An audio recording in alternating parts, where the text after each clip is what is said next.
अस्सलाम वालेकुम रहमतुल्लाहि व बरकातुहू। नाज़रीन गिरामी, उम्मीद करता हूँ आप खैरियत से होंगे। हम आज प्रपोजिशंस पढ़ेंगे पार्ट 2 के हवाले से। प्रपोजिशंस का एक बड़ा रोल है फिक्रे के अंदर और ये तादाद में बहुत ज़्यादा हैं।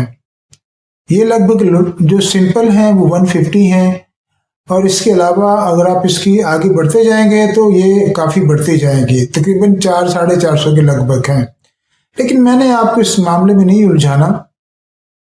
बेसिकली मैं ये चाह रहा हूँ कि आपको सिंपल तरीके से थोड़ा थोड़ा करके समझाऊं ताकि आपको बात समझ आ जाए।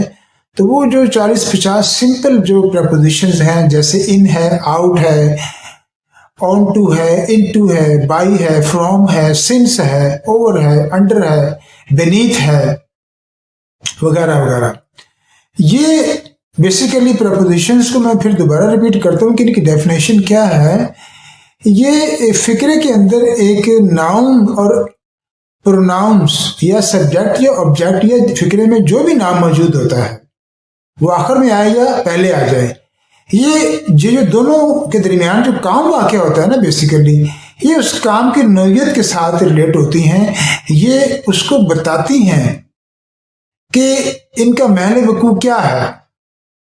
जैसे आप ये कह सकते हैं कि book is on the table, तो अब इसके अंदर किताब जो है वो मेज के ऊपर पड़ी है, तो ये ऑन जो है ये बता रहा है कि बुक का मुकाम क्या है इनकी। ठीक है, इसी तरह से I am going to Rawalpindi by train या बाई रोड। अब बाई के माने से के भी होते हैं, बजरिया भी होते हैं। तो बाई ट्रेन जब कहते हैं तो हम इसका मतलब बजरिया ले लेते हैं जी। अब जब आप ये कहते हैं कि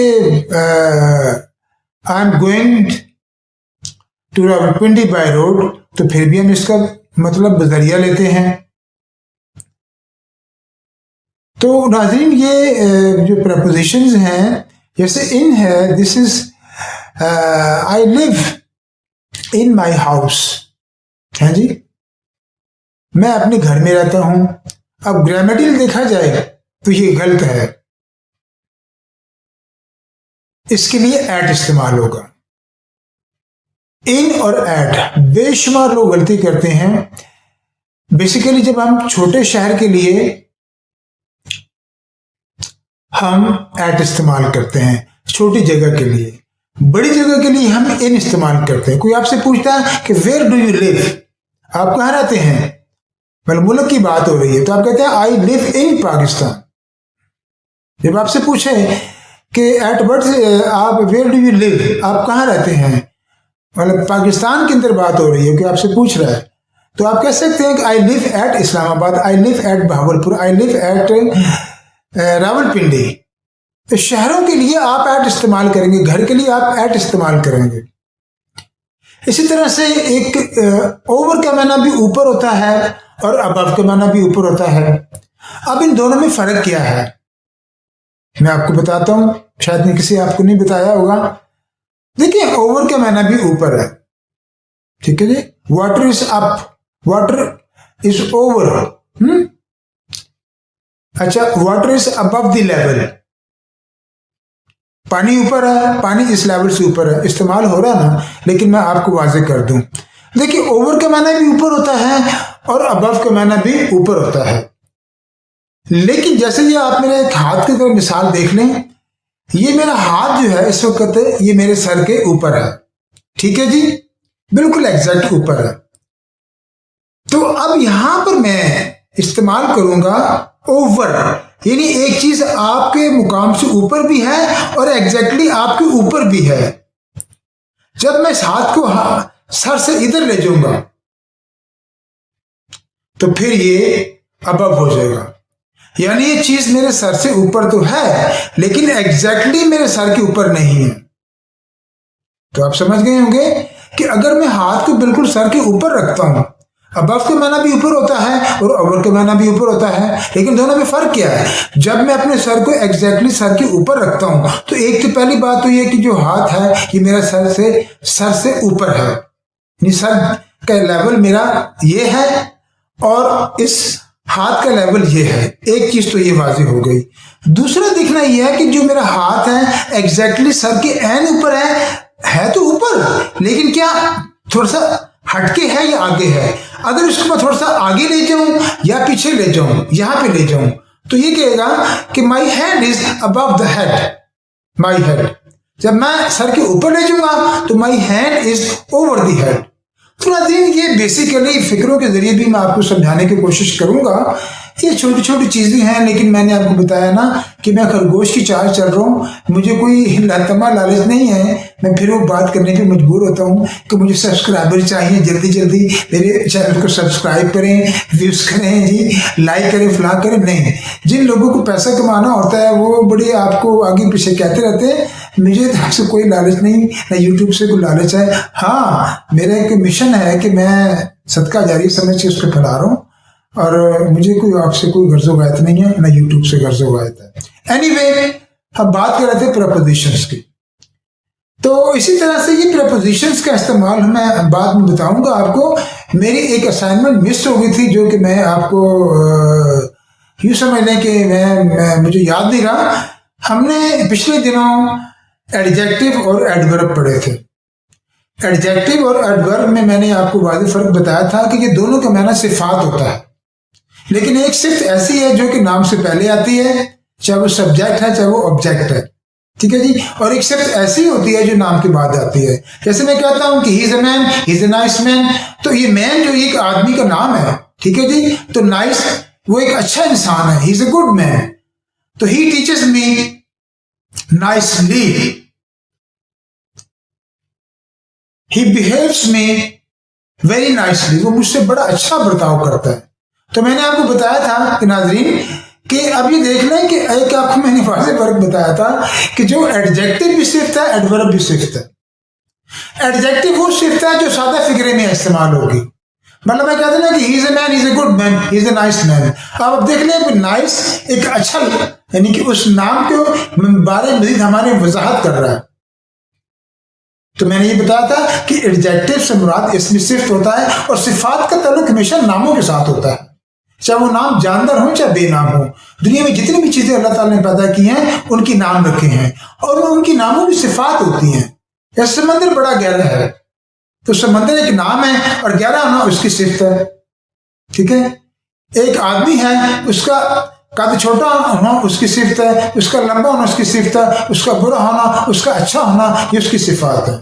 तो ये तमाम सिफात हम उससे पहले इस्तेमाल करेंगे। This is ocean, this is deep ocean, he is a man, he is a good man, this is table, this is expensive table, this is area, this is commercial area. ये इलाका है जी, कोई इसमें सिफ्त नहीं है। दिस इज कमर्शियल एरिया, ये तजारती इलाका है, इस इलाके में तजारत होती है, यहाँ पे रिहाइश नहीं है, वगैरह वगैरह। तो एक सिफ्त वो थी जो कि एडवर्ब थी, जो कि नाम के बाद आती है। या वो फिक्रे के शुरू में आएगी, कॉमा लगा देंगे, या वो नाम के बाद में आएगी। For example, he teachers me very good, वो मुझे पढ़ाते हैं वेरी गुड। अब जो गुड है ये एडजेक्टिव है, ये इसमें सिफ्त है, और वेरी जो है ये भी एडजेक्टिव है, क्योंकि इसने भी अच्छाई के अंदर और इजाफा कर दिया, इसने गुड को सपोर्ट किया। अब इसी तरह से जब मैं ये कहता हूं कि आपको मैं वाज़ेह बता दूं कि एक एडजेक्टिव होता है जो सादा फिक्रे में इस्तेमाल होता है, उस फिक्रे में वर्ब कभी भी इस्तेमाल नहीं होगा, ये मैं आपको वाज़ेह बता दूं।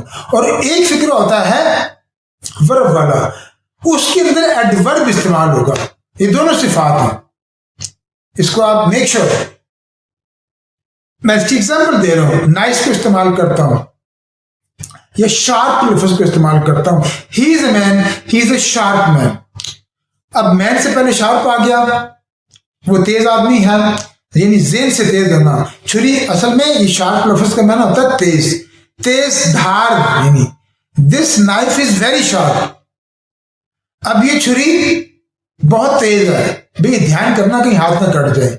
अब चूंकि छुरी तेज होती है वो फौरन चीज को काट देती है, तो अंग्रेज ने उसको तशबीहन इस्तेमाल कर दिया इंसान के लिए कि एक ऐसा इंसान जो इतना तेज तरार होता है, उसका दिमाग तेज रहता है कि वो अगले बंदे को अपनी बातों से, अपनी हरकतों से, अपने दिमाग से, अपने ट्रिक से उसको काट के रख देता है। देखिए किसी बंदे को आपने धोखा दे दिया, उसको आपने काट दिया, उसको मार दिया, उसको आपने नाकाम कर दिया, तो ये तशबीहन शार्प इस्तेमाल हुआ है। ये चीजें आपको कोई भी नहीं बताता।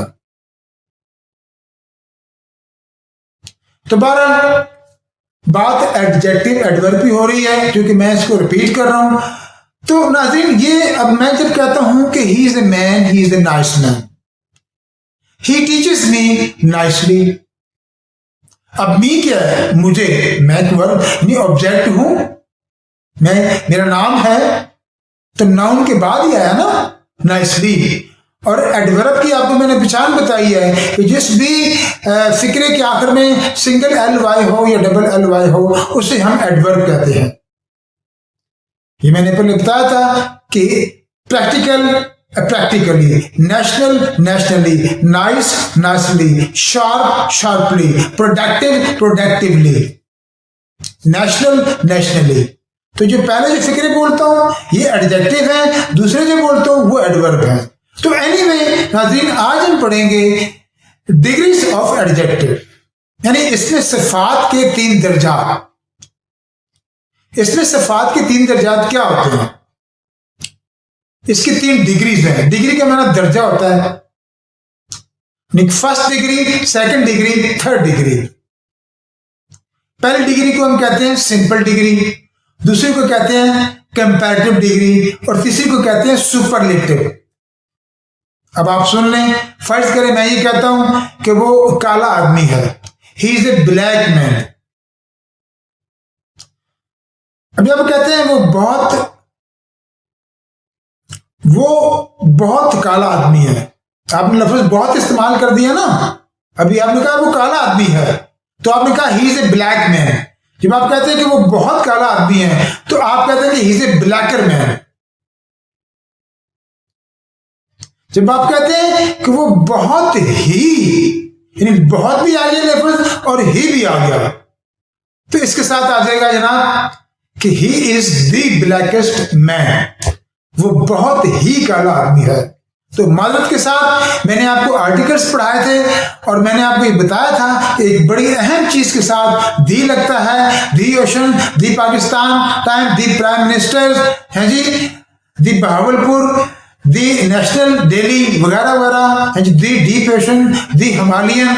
तो अब आपने देख लिया कि सुपरलेटिव डिग्री यानी काला, बहुत ही काला, अच्छा, गुड, और बेटर इसकी सेकंड डिग्री है, गुड, बेटर, बेस्ट। ठीक है जी। Black, blacker, blackest, white, whiter, whitest, और जो सुपरलेटिव डिग्री आखिरी है इसके साथ हमेशा दी आता है, क्योंकि इसका नाम सुपर है ना जी, सुपरलेटिव, आला दर्जा, आला तरीन दर्जा। तो जब आला दर्जा होगा तो ज़ाहिर वो एक बात अहम हो जाएगी, तो ज़ाहिर उसके बाद हम उसके साथ दी लगा देंगे। तो एनीवे, अब आपको मैं थोड़ा सा नोटबुक के जरिए भी समझाने की कोशिश करता हूं कि यूं तो आपको समझ आ गई होगी, लेकिन कुछ चीजें मैं आपको नोटबुक से समझाने की कोशिश करता हूं। तो नाज़रीन, हम नोटबुक की तरफ चलते हैं। तो नाज़रीन, आप ये देख रहे हैं कि ऊपर लिखा हुआ है डिग्रीज ऑफ एडजेक्टिव। अब हमने 3 कॉलम बनाए हैं। इसमें पहले कॉलम में लिखा है सिंपल डिग्री, उसके बाद कंपैरेटिव डिग्री, और आखिर में लिखा है सुपरलेटिव डिग्री। ठीक है जी। He is a good man, वो अच्छा आदमी है जी। He is a better man, वो बहुत अच्छा आदमी है। He is the best man, वो बहुत ही अच्छा आदमी। यानी जब आप किसी बात पे जोर देना तो वहां पे आपकी तीसरी डिग्री आएगी। अच्छा, black, he is A black man, this house is black, वगैरह वगैरह। ही इज ए ब्लैक मैन, वो काला आदमी है। He is A blacker man, वो बहुत काला आदमी है। He is the blackest man, वो बहुत ही काला आदमी है। तो ये तो आप जान रहे हैं कि ही is a tall man, she is a tall girl, वो लंबी लड़की है। She is a taller girl, वो बहुत लंबी लड़की है। She is the tallest girl, वो बहुत ही लंबी लड़की है। तो नाज़रीन आप ये देख रहे हैं कि शार्प, शार्पर, शार्पेस्ट, ठीक है जी, इन सब के साथ दी आएगा। मैंने यहाँ पे दी नहीं लिखा कि आप कंफ्यूज ना हो जाएं, मैंने सिर्फ इनकी सुपरलेटिव डिग्री लिखी है।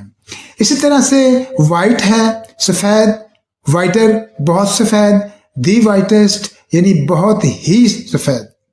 बिग बड़ा, बिगर बहुत बड़ा, बिगेस्ट बहुत ही बड़ा। क्लेवर चालाक और क्लेवरर बहुत चालाक और दी क्लेवरेस्ट बहुत ही चालाक। चीप घटिया, चीपर बहुत घटिया, चीपर बहुत ही घटिया है जी। चीप के मायने सस्ते के भी होते हैं और सारी बात है कि जब कोई चीज़ घटिया हो जाती है तो वो सस्ती हो जाती है ना। आप सुबह मार्केट में जाएं, सब्जी मंडी में जाएं तो जनाब वो ताज़ा सब्ज़ी होती है, वो महंगे दामों बेचते हैं, और जो शाम होती है वो देखते हैं कि अब इसको ख़त्म करो, ऐसा ना हो कि कल सुबह चढ़ने से पहले टमाटर जो है वो गल सड़ जाएं, तो वो घटिया हो जाते हैं, फिर उनको वो सस्ता बेचते हैं। तो इस सेंस में जनाब अंग्रेज़ ने इसको चीप के दो मायने लिए हैं। नाज़रीन ये चीज़ें जो मैं बीच में आपको टिपे देता हूँ ना, ये आपको कोई नहीं बताता, ना कोई बताएगा कि चीप के दो मानी क्यों होते हैं। एक घटिया के होते हैं, एक सस्ते के होते हैं। जो चीज़ घटिया हो जाती है वो आपको बता चुका हूँ, वो टमाटर गलने सड़ने वाले हो जाते हैं, वो घटिया हो जाते हैं वो बाहर की नज़र में, तो लिहाजा वो उसको सस्ते दामों बेच देता है, यानी वो सस्ते हो जाते हैं। एनीवे, बैड है बुरा। अच्छा, ये ज़रूरी नहीं है कि आपके एडजेक्टिव की हर फॉर्म एक जैसी हो। बैड में नहीं बुरा, वर्स बहुत बुरा और दी वर्स्ट बहुत ही बुरा, ठीक है जी। अब इनकी मैं वजाहत बाद में करूँगा, बहुत टाइम खर्च हो जाएगा। बोरिंग, बोरियत वाला, मोर बोरिंग बहुत ही बहुत बोरियत वाला है जी। दी मोस्ट बोरिंग बहुत ही बोर। योर आप इसको कह सकते हैं फिक्रे में कि योर कन्वर्सेशन वाज बोरिंग है जी, आपकी जो गुफ्तगू थी वो बड़ी बोरियत वाली थी। Your conversation was more boring, ठीक है जी, देन माइन, ठीक है जी। अब मैं आपको बताऊंगा कि ये जो दरमियान की डिग्री है इसको हम कंपैरेटिव डिग्री क्यों कहते हैं। ये मैं दोबारा फिर स्क्रीन पे चलता हूँ। दी मोस्ट बोरिंग, इस तरह से मैनी है, ये तादाद में आता है। I have many pens, I have more pen. जब आप I have many pens, I have more pens, I have the most pen वगैरह वगैरह। Much, I have much milk, I have more milk, मेरे पास ज़्यादा दूध है, मेरे पास बहुत ज़्यादा दूध है। I have the most milk, मेरे पास बहुत ज़्यादा दूध है। एनीवे, क्वांटिटी के लिए हम मैनी इस्तेमाल करते हैं, और जो चीज़ की क्वांटिटी नहीं होती जैसे पानी है, दूध है, उसके लिए हम अपना तादाद के लिए हम मैनी को इस्तेमाल करेंगे, और क्वांटिटी मकदार के लिए हम मच को इस्तेमाल करेंगे। तो नाज़रीन ये बेसिकली वो 3 डिग्रीज थी एडजेक्टिव की जो कि आपको बताना मकसूद थी। तो मैं थोड़ी सी वजाहत दोबारा फिर जाके स्क्रीन पे करता हूं। तो नाज़रीन बात यह है कि अब आप पूछेंगे कि जी ये सुपरलेटिव क्या होता है, कंपैरेटिव क्या होता है, सिंपल क्या होता है। अब मैं ज़रा इनको थोड़ा सा आपको इनके बारे में बता दूं कि ये 3 अल्फाज हमने इनके लिए क्यों इस्तेमाल किए हैं।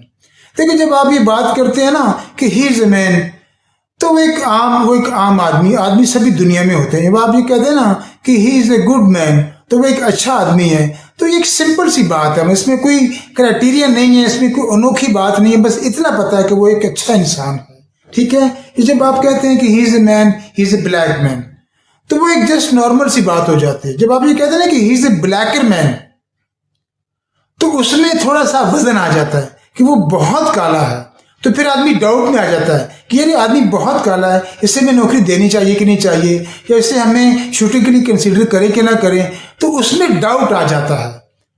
तो इसी तरह से जो आखिरी डिग्री है वो बहुत ही ज़्यादा मकदार को जाहिर करती है। अच्छा, जो दरमियानी डिग्री है इसका नाम है कंपैरेटिव। जो पहली डिग्री है इसको सिंपल मैंने क्या दिया, she is a sharp man, she is a good girl, she is a clever girl, she is a big girl वगैरह वगैरह। जो दूसरी डिग्री है उसे कंपैरेटिव कहते हैं। अब कंपेयर जो है ये वर्ब है, ठीक है जी। अब कंपेयर जो है ये इसका माना होता है मवाजना करना, और मवाजना हमेशा 2 चीजों का होता है, ठीक है जी। I am better than you, it's alright, अब बात है कि जब आप किसी भी चीज का मुवाजना करते हैं तो उसको हम क्या देते हैं कि कंपैरेटिव मुवाजना करने वाली डिग्री। और आपको बता दूं कि जो सेकंड डिग्री होती है जिसे हम कहते हैं कंपैरेटिव डिग्री, ये हमेशा मुवाजना करने में इस्तेमाल होती है। और मुवाजना हमेशा दो चीजों का होता है जो कि खासियत के एतबार से, तादाद के हिसाब से एक जैसी हों। यानी आप ये नहीं कह सकते कि I am better then ocean, गलत है। कोई समंदर की एक अलग चीज है, मेरा मुवाजना होगा बंदे के साथ कि I am better than that man. तो अब आपने गुड और बेटर की बात कर ली, या आप कहते हैं कि मैं असलम की निस्बत ज्यादा काला हूं, I am blacker than Aslam, ठीक है जी। या आप कहते हैं मैं असलम की निस्बत बेहतर हूं, I am better then Aslam. अब आपको समझ आ गया होगा बेटर देन के साथ, हैं जी, ये तो देन का मेरा निस्बत की निस्बत, हैं जी।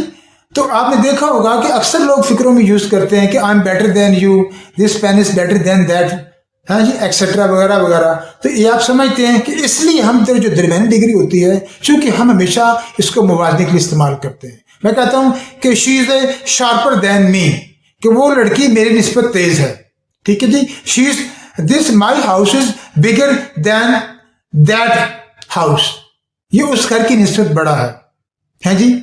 या वो आदमी मेरी निस्बत बुरा है, that man is worse than me. तो आप बात मेरी फॉलो कर रहे हैं कि सिंपल डिग्री का एक कोई ऐसा खास फंक्शन नहीं होता, उसको हम सिंपल कहते हैं। ही is A black man, she is A sharp man, he is a good man, he is a big man. लेकिन जो सेकंड डिग्री होती है, मैं ये आपको वाजिब ये करना चाहता हूं कि इसको हमने नाम क्यों रखे हैं, सिंपल, कंपैरेटिव और सुपरलेटिव। कंपैरेटिव क्यों रखा है कि दरमियानी डिग्री को हमेशा हम इस्तेमाल करते हैं दो हम जिन चीजों के लिए। वह Shadia is better than Hadia, Aslam is better than Akram, this pen is better than your pen. तो दो हम जिन चीजों का मवाजना होता है, ये आपको बता दूं, इसलिए हम इसको कंपैरेटिव डिग्री कहते हैं। It's alright. अब आ जाते हैं जी सुपरलेटिव। सुपर के माना आपको पता है आला, और लेटिव बहुत ही आला। तो जब आप किसी चीज की इंतहा पे चले जाते हैं, तारीफ में या बुराई में, तो फिर जारी बात है कि वो बात एक एक्स्ट्रा ऑर्डिनरी हो जाती है, वो रूटीन से हट के हो जाती है, वो नॉर्मल नहीं बल्कि वो एबनॉर्मल हो जाती है, वो गैर मामूली हो जाती है। तो गैर मामूली हालात में गैर मामूली नाम के साथ हम दी लगाते हैं। जब आप ये बात जोर दे रहे हैं कि वो बहुत ही काला है, तो फिर ही इज द ब्लैकेस्ट मैन, तो आप उसको अहमियत दे रहे हैं, यानी मतलब कि वो बहुत ही काला है। या he is a true, he is a true man, he is a truer man, he is the truest man, वो सच्चा आदमी है। Jamil is truer than Aslam, Jamil Aslam की निस्बत सच्चा है, ट्रू एर, ठीक है जी। और true, he is a true man, simple degree. जब आप इसको मुवाजना करेंगे, ठीक है जी, तो सिंपल डिग्री सादा फिक्र में आएगी। Aslam is truer than Jamil, Aslam Jamil की निस्बत बहुत सच्चा है, तो Jamil is the truest man, Jamil बहुत ही सच्चा इंसान है। तो उम्मीद है कि आप मेरे इन तीनों डिग्रीज के नाम रखने की वजह क्या है और इनके मामलात को आप समझ गए होंगे। तो इंशाल्लाह हम कल फिर से प्रेपोजिशन शुरू करेंगे। इजाजत दीजिए, अल्लाह हाफिज।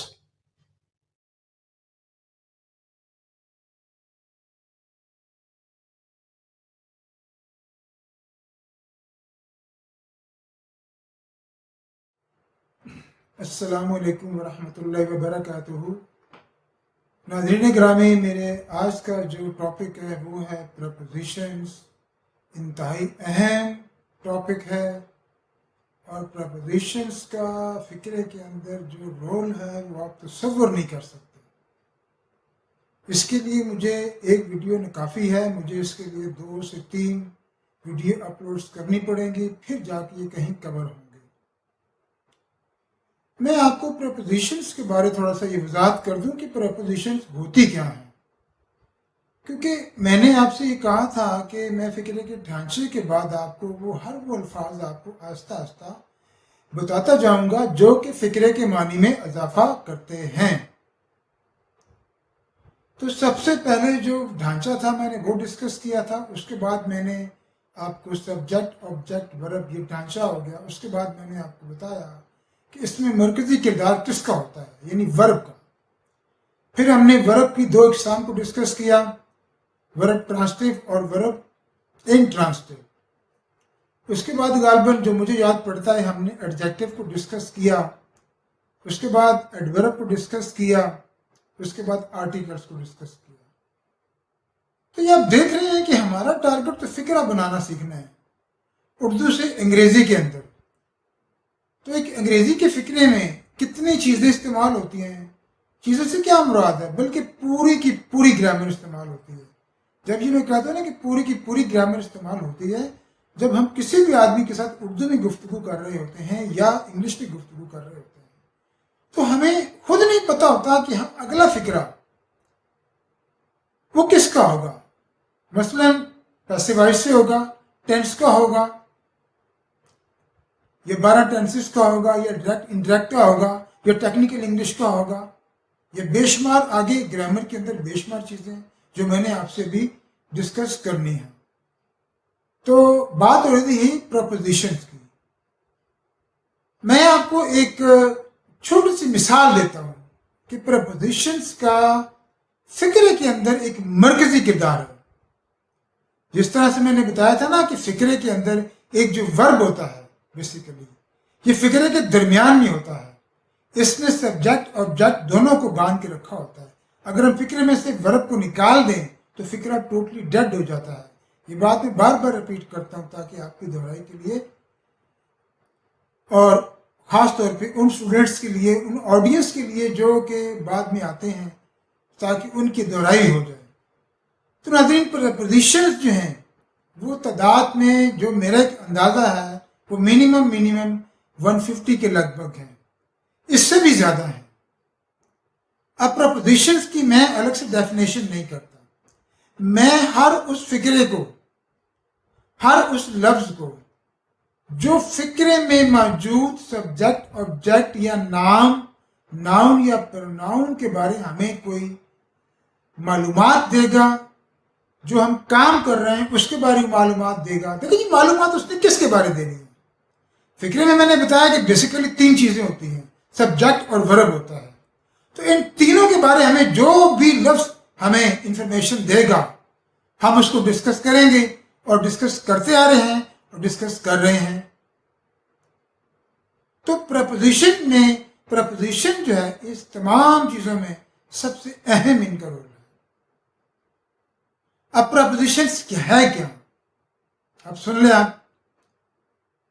जैसे अप है, ये प्रपोजिशन है, ऊंचा, ऊपर, डाउन, नीचे, टूवर्ड्स, आगे की जानब, बैकवर्ड, पीछे की जानब। इसी तरह से आपका अंडर है लफ्ज़, एक अंडरनीथ होता है, एक इन है, एक इनटू है, एक ओ एफ ऑफ है, एक ओ डबल एफ ऑफ है। ये तमाम प्रपोजिशन है। अब तमाम का नाम लेना तो मुमकिन नहीं है, मुझे याद भी नहीं है, याद करने पड़ेंगे। याद क्या करना है, ज़हन में नहीं है। अब आपको मैं बता दूं सिंपल, आप छोटी सी बात मेरी पूरे लेक्चर को फॉलो कर जाएंगे। अब के माने ऊपर होता है, वी लिव अप हिल। हिल पहाड़ी है, हम इस पहाड़ी के ऊपर रहते हैं। The level of water is up, पानी की जो सतह है वो ऊपर है, ठीक है जी। The level of water is down, it's alright, पानी का जो लेवल है वो नीचे है। मैं अभी ये बता रहा हूं आपको कि प्रपोजिशंस हैं क्या और फिक्रे में ये क्या किरदार अदा करती हैं, और बिलखुसूस इनका ताल्लुक सब्जेक्ट ऑब्जेक्ट के साथ नहीं होता, इनका ताल्लुक डायरेक्टली वर्ब के साथ होता है। और जब हम इनको वर्ब के साथ अटैच करते हैं तो वर्ब जो है वो अपने टोटल मीनिंग बदल देता है। मिसाल के तौर पे पुट के मायने होते हैं रखने के, ठीक है जी। पुट के मायने क्या होते हैं? रखने के। Please put my all the clothes in the अलमीरा, यानी अलमारी को अलमीरा कहते हैं। Please put this pain on the table. अब पुट के मायने रखना होता है ना, सिंपल, कोई चीज किसी मुकाम पे रख देना। अब आप जब किसी भी प्रपोजिशंस को वर्ब के साथ लगाएंगे तो उसे हम एडवर्ब भी कहते हैं और उसको हम वर्ब भी कहते हैं। मिसाल के तौर पे पुट के साथ अगर हम लगाते हैं यूपी अप, ये प्रपोजिशन है, आपने सुना भी होगा कि पुट अप। अब पुट अप का माना होता है पेश करना, कोई फाइल पेश करना, कोई मुकदमा पेश करना, कोई अपना हाल वाल मामलात किसी के गोश नजर करना, और ये सरकारी लफ्ज है, पुट अप पेश करना। कोई केस आगे पेश करना, पुट अप करना है जी। अब आपने देखा, अब हमने पुट के साथ जब हमने यूपी लगाया, यूपी एक प्रपोजिशन था, वो फिक्रे में अपनी मीनिंग दे रहा है, लेकिन जब आप उसको वर्ब के साथ लगाएंगे, देखिए मैंने आपसे कहा था कि फिक्रे दो तरह के होते हैं, एक सादा फिक्रा होता है, एक वर्ब वाला फिक्रा होता है। प्रपोजिशन हमेशा सादा फिक्रे में इस्तेमाल होते हैं, मैं आपको ये बता रहा हूं, किसी ने आपको नहीं बताया होगा। Water is, the level of water is up, पानी का जो लेवल है, सतह है, वो बुलंद है। अब इसमें हेल्पिंग वर्ब इस्तेमाल हुआ है, लेकिन इसमें वर्ब नहीं है।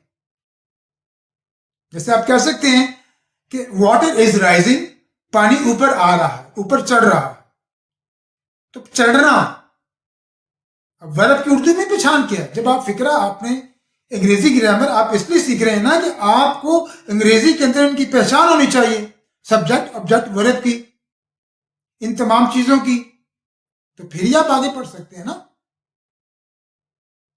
जब मैं कहता हूं, मैं आपसे अंग्रेजी बोल रहा हूं, अब आपने अंग्रेजी से आस्ता आस्ता ग्रामर पढ़ ली है, आपने अंग्रेजी बोलना शुरू कर दिया, फिक्रा बनाना शुरू कर दिया, यानी फिक्रा कंपोज करना शुरू कर दिया।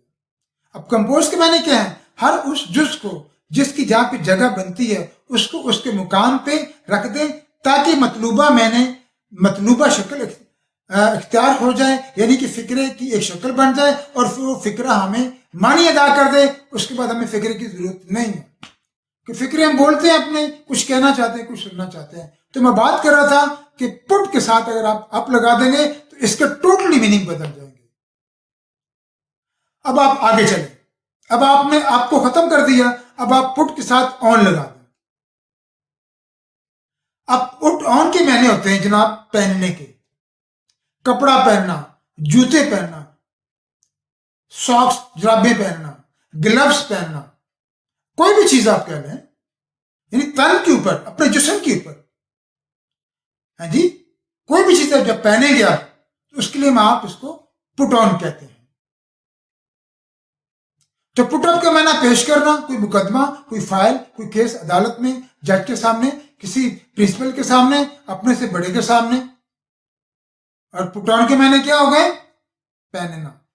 तो जनाब ये कमाल है प्रपोजिशन का, ये आपको किसी ने नहीं बताया होगा, ये तो बता दिया होगा फिक्रे में कि जनाब ये दिस इज अब फला, दिस इज पुट ऑन फला फला, लेकिन इस तरह की तशरीह किसी ने नहीं की होगी। अब आगे चले, क्लाइम के मायना क्या होता है जी? चढ़ना। क्लाइम के मायना क्या होता है? चढ़ना। I am climbing the tree, मैं माजरत के साथ मैं दरख्त पर चढ़ रहा हूं। अब चढ़ने में ये कंफर्म नहीं है कि आप पहाड़ी पे चढ़ रहे हैं, दरख्त पे चढ़ रहे हैं। चढ़ने का मतलब ये है कि एक ऐसी पहाड़ी होती है जो बिल्कुल ऊंचाई पे होती है, उसकी ढलान बहुत ज्यादा होती है, उस पर चढ़ना मुश्किल होता है। एक ऐसी पहाड़ी होती है जो जिसकी ढलान थोड़ी सी क्या क्या कहना चाहिए, मेरे पास कोई लफ्ज मुनासिब लफ्ज नहीं आ रहा, कि इन्हें इतनी आसान होती है कि आप उसे, जैसे आप सीढ़ियां चढ़ते हैं ना, इस तरह आप आसानी से चढ़ जाते हैं। तो ये चढ़ना है क्लाइंब के माने। जब आप अप लगा देंगे तो इसका माना ये है कि आप बिल्कुल सीधी उंगली की तरह, आप मेरी बात फॉलो कर रहे हैं, कि आप बिल्कुल सीधा स्ट्रेट फॉरवर्ड आसमान की तरफ किसी चीज पे चढ़ रहे हैं। अब मिसाल के तौर पे, I am climbing the palm tree, मैं खजूर के दरख्त पे चढ़ रहा हूं। और खजूर के दरख्त जो होता है वो बिल्कुल 90 के एंगल पे होता है। जिसमें बिजली का खंभा खड़ा ना आपकी गली में, तो वो 90 के एंगल पे खड़ा, यानी आसमान की जानब। तो किसी चीज पे चढ़ना बिल्कुल स्ट्रेट फॉरवर्ड, बिल्कुल स्ट्रेट फॉरवर्ड, उसके लिए हम अप इस्तेमाल करेंगे, यानी क्लाइंब अप। और किसी चीज से बिल्कुल नीचे आना स्ट्रेट फॉरवर्ड, उसके लिए हम क्लाइंब डाउन इस्तेमाल करेंगे। अब आप ये देख लें कि फिक्रे में, यानी कि वर्ब की पहले ही से मरकजी हैसियत हासिल है, और इसमें प्रपोजिशंस क्या रोल प्ले कर रहे हैं। अब नाज़रीन, मैं आपको ऐसा करूंगा कि जितने भी 100-150 ये प्रपोजिशंस हैं, मैं इनके सादा फिक्रे में इस्तेमाल करके इसका पीडीएफ फॉर्मेट की मैं फाइल बना के इसको अपलोड करूंगा सेंटेंस के अंदर इस्तेमाल करके। उसके बाद मैं नेक्स्ट जो है जो वर्ब का फिक्रा है, इन प्रपोजिशंस को मैं वर्ब के फिक्रे के अंदर भी इस्तेमाल करूंगा, और मैं इनको सादा फिक्रे में भी इस्तेमाल करूंगा। ये 100-150 हैं, इससे ज्यादा भी हैं। मैं इन तमाम की इस्तेमाल करके आपको पीडीएफ की फाइल में अपलोड कर दूंगा, ताकि आपके सामने ये सारे आ जाए, इनका इस्तेमाल आ जाए। तो उम्मीद करता हूं कि आपको मेरी बातें समझ आ रही हैं, जो मैं पढ़ा रहा हूं आपको समझ आ रही हैं। अब ये पुट ऑन था, अच्छा पुट ऑफ। अब पुट के साथ जब आप ऑफ लगा देते हैं तो इसका माने क्या बनते हैं जनाब? May be and may not be, आपको पता हो। पुट ऑफ का माना होता है मुलतवी कर देना, एक कैंसिल करना होता है, एक सस्पेंड होता है। दोनों का माना कैंसिल करना होता है। लेकिन आपको बता दूं, सस्पेंड का माना किसी चीज को मुलतवी करना, और कैंसिल का माना भी मुलतवी करना। लेकिन let me tell you one thing, the differentiate between the two things on spot. Cancel का माना होता है कि बिल्कुल सिरे से किसी चीज को खत्म कर देना। आपके इम्तिहान कैंसिल हो गए, नेक्स्ट हतमी डेट आपको नहीं मिली। सस्पेंड क्या होता है? टेम्परेरी तौर पे किसी चीज को मुलतवी करना, 2 दिन 4 दिन हफ्ते के लिए, लेकिन डेट आने पे उसको फिर लागू कर देना। भाई अंग्रेजी तो आप पढ़ा रहे हैं, यूट्यूब पे अंग्रेजी चैनल तो आप पढ़ा रहे हैं, आप उर्दू भी इस्तेमाल करते हैं, ग्रामर भी इस्तेमाल, अंग्रेजी भी इस्तेमाल हो रही है, वीडियो एडिटिंग करके आप पेजेस बना लेते हैं, लोगों को सिखा तो रहे हैं। लेकिन आए ना जरा इस तरफ, जिस तरह की मैं अल्हम्दुलिल्लाह लोगों को बता रहा हूं विद एग्जाम्पल। शायद कि मेरी बात तेरे दिल में उतर जाए। मुझे अपने काम से काम रखना है, मुझे इनसे कुछ नहीं लेना देना। बेसिकली मेरी कम्युनिटी के लोग हैं, लेकिन अफसोस के साथ ज्यादती है आप लोगों के साथ। बात करें रिसर्च की, किताब की बात मत करें। किताबों में अगर आपने जाना हो तो फिर आप किताबों से आप गाइडेंस ले सकते हैं। तो अभी मैंने सिर्फ आपके सामने अप इस्तेमाल किया है, और down, climb up, climb down, put on, put off, put up. अब मेरे जेहन में नहीं फिक्र आ रही। अच्छा, अब आपको मैं बता दूं कि एक ओवर होता है, OVER, ओवर, इसका माना ऊंचा, और अबव के मैंने भी ऊंचा होता है। और भाई अब आपको कौन बताएगा कि दोनों ऊंचे हैं, दोनों में फर्क क्या है? अंग्रेज को पागल कुत्ते ने काटा कि उसने एक लफ्ज की 2 अंग्रेजी बना दी है। अंग्रेज को पागल कुत्ते ने काटा है कि उसने एक लफ्ज की 2 अंग्रेजियां बना दी। नहीं नहीं, they are very genius, they use their brain, but we use their power. असल ताकत आपकी brain, in knowledge is power. एक काल में दीन की, ये नॉलेज की उसके पास ताकत होती है ना कि उसने लाखों के मजमे को उसने काबू किया होता है। तो ये उसका नॉलेज है, उसका इल्म है, जिसने लाखों के मजमे को बिल्कुल बांध के रखा होगा। तो आपके पास नॉलेज होना चाहिए, आप मजबूत होंगे। तो बात मैं कर रहा था कि आपकी जो प्रपोजिशंस हैं इनका भी इंतहाई मरकजी किरदार है। वर्ब के साथ मिलके ये अपने मायने बदल देते हैं। तो बात होती है अंग्रेज की। अंग्रेज ने रन को ऐसे इस्तेमाल नहीं कर दिया इंसान के साथ भागने के साथ। रन का माना भागना, ट्रेन भागती है भी, ट्रेन तो चलती है। ये मैं बार बार माजरत के साथ रन को यूज करता हूं। मैं इस जैसे लाखों आपको अल्फाज बताऊंगा। जब मेरी ग्रामर खत्म हो जाएगी फिर मैं आपकी आऊंगा वोकैबुलरी की तरफ। अब हासिल करने की अंग्रेजी ऑब्टेन भी है, मेंटेन भी है, सस्टेन भी है, ऑफ भी है, गेट भी है, और टीचर और है। और भाई इन सब के आपको कैसे पता चलेगा कि किस किस मौके पे आपने हासिल करने को इस्तेमाल करना। असल में ये चीजें ज्यादा जरूरी है। अब देखिए ना, आप अंग्रेजी सीख रहे हैं नेट के ऊपर, बेशुमार चैनल बने हुए। हर बंदा कहता है जी मेरे चैनल को सब्सक्राइब करें।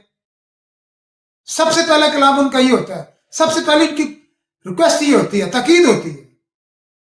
मैं आपको चैलेंज करता हूं, मैं कभी भी आपको नहीं कहूंगा कि मेरे चैनल को सब्सक्राइब करें। माजरत के साथ मैं बात को दोबारा रिपीट कर रहा हूं। मुझे कोई गर्ज नहीं है मेरे चैनल को आप सब्सक्राइब करें, इसको लाइक करें।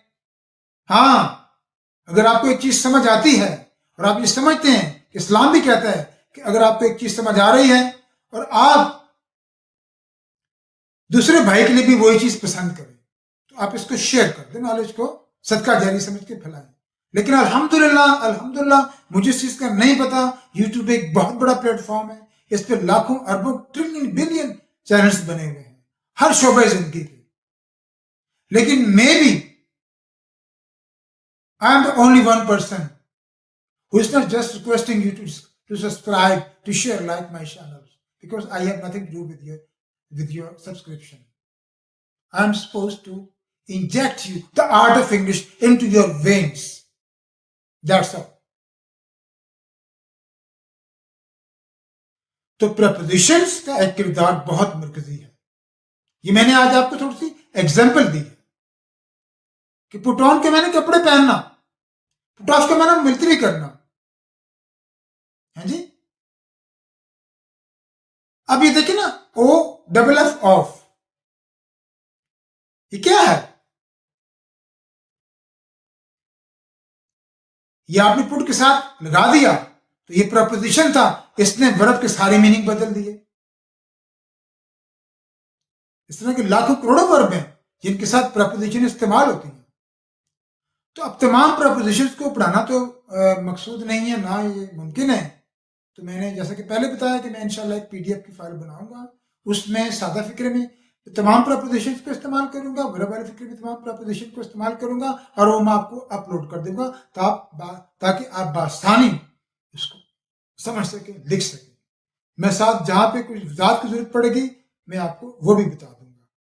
तो जैसा कि मैंने बताया है कि ये हमारे 3 से 4 हो सकता है 5 लेक्चर बने प्रपोजिशंस के ऊपर, क्योंकि ये बड़ा वास्ट फील्ड है और ये एक्शन से रिलेटेड है। इससे पहले मैंने जो कुछ पढ़ाया वो सब्जेक्ट ऑब्जेक्ट से रिलेटेड थे। जैसे फर्ज करें मैंने आपको बताया कि एडजेक्टिव क्या होता है, सिफ्त क्या होती है। ज्यादातर कि सिफ्त किसी न किसी नाम की होती है ना, चाहे वो जानदार है चाहे बेजान है, उसका वर्ब से कोई ताल्लुक नहीं था। एडवर्ब है ये वो सिफ्त है जो फिक्रे में नाउन प्रोनाउन ऑब्जेक्ट इसके बाद आती है, और एडजेक्टिव वो सिफ्त है जो नाउन प्रोनाउन ऑब्जेक्ट से पहले आती है। यह आपको मैं बता चुका हूं। इसी तरह से आपके आर्टिकल्स हैं, उनका भी एक रोल है जो मैं बता चुका हूं, वर्ब के बारे में बताया है। तो इन तमाम का ताल्लुक जो है ये सब्जेक्ट ऑब्जेक्ट यानी नाउन प्रोनाउंस, ठीक है जी, जो फिक्रे में मौजूद है ये उनके बारे में हमें मालूमात देते हैं। बस सिंपल सी बात है। लेकिन प्रपोजिशन बेसिकली इनका चूली दामन का साथ है, ओनली वर्ब के साथ। लुक, अब लुक का मायने होता है देखना, और इसके मायने दिखाना भी होता है।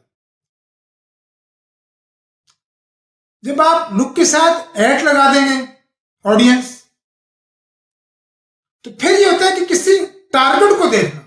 जिसमें कहते हैं I am, what are you doing, आप क्या कर रहे हैं, आई एम जस्ट लुकिंग, मैं देख रहा हूं। अब इस देखने का मतलब ये है कि आप कॉमन, आपकी आंखों के सामने सोफा भी है, अलमारी भी है, गाड़ी भी है, फलां भी है, फलां भी है। जब आप इसके साथ प्रपोजिशन एट लगा देंगे तो वो एक मखसूस टारगेट हो जाएगा। मिसाल के तौर पे मैं कहता हूं कि आई एम लुकिंग, इसका मतलब यह है कि मेरे नजरों के सामने फिल्म भी चल रही है, मैं गाय को भी देख रहा हूं, मैं भैंस को भी देख रहा हूं, सोफे को भी देख रहा हूं, मजमे को भी देख रहा हूं। लेकिन जब आप कहते हैं I am looking at you, मैं फकत महज आपको देख रहा हूं, तो एट ने ये बात कंफर्म कर दी, किसी खास चीज पे देखने को लुक एट करते हैं। तो एट क्या है, ये प्रपोजिशन है। आप बात फॉलो कर रहे हैं मेरी? इसी तरह से इनटू भी प्रपोजिशन है, लुक इनटू। अब इसका मतलब यह है कि लुक, ठीक है जी, देखना और दिखाई देना। हाउ एम आई लुकिंग, हाँ जी, मैं कैसा दिखाई दे रहा हूं, आप कह सकते हैं ना। देखना भी होता है और दिखाई देना भी होता है, और किसी खास चीज को देखना भी होता है, किसी खास चीज पर देखना, आप ये समझ। तो लुक इनटू, अब एक इनटू नया प्रोपोजिशन आ गया, जब आप इसको वर्ब के साथ लगा देंगे तो ये एडवर्ब हो जाएगा। एक एडवर्ब सिफ्त होता है, एक एडवर्ब जो है इसको आप फ्रेज कह सकते हैं, जुमला या मुहावरा कह सकते हैं, मैं इसको एडवर्ब भी कहूंगा। कि लुक इनटू का माना होता है किसी मामले को गौर से देखना। मिसाल के तौर पे आपके दफ्तर में 50 बंदे काम करते हैं और 50 बंदों की इंक्रीमेंट लगी है, उनकी तनख्वाह में इजाफा हुआ है, या उनका कोई फड्डा चल रहा है। एक आपका एम्प्लॉय आपसे कहता है कि sir just look into my case, कि मेरे केस को देखें, मेरे मामले को देखें, ये घर में कोई लड़ाई झगड़ा होता है आपसे, please look into this matter, इस मसले को देखें। तो नाज़रीन, मैं समझता हूं कि प्रपोजिशन का कॉन्सेप्ट तो कम से कम आपको क्लियर हो गया, ये तो मैं आपसे उम्मीद रखता हूं ना। अब रहा मसला इन प्रपोजिशन को इस्तेमाल कैसे फिक्रे में करना है, तो वो मैं आपको दोबारा ही अश्योर कर रहा हूं कि मैं इंशाल्लाह अपनी एक PDF फाइल बना रहा हूं, उसका कॉलम बनेगा सिंपल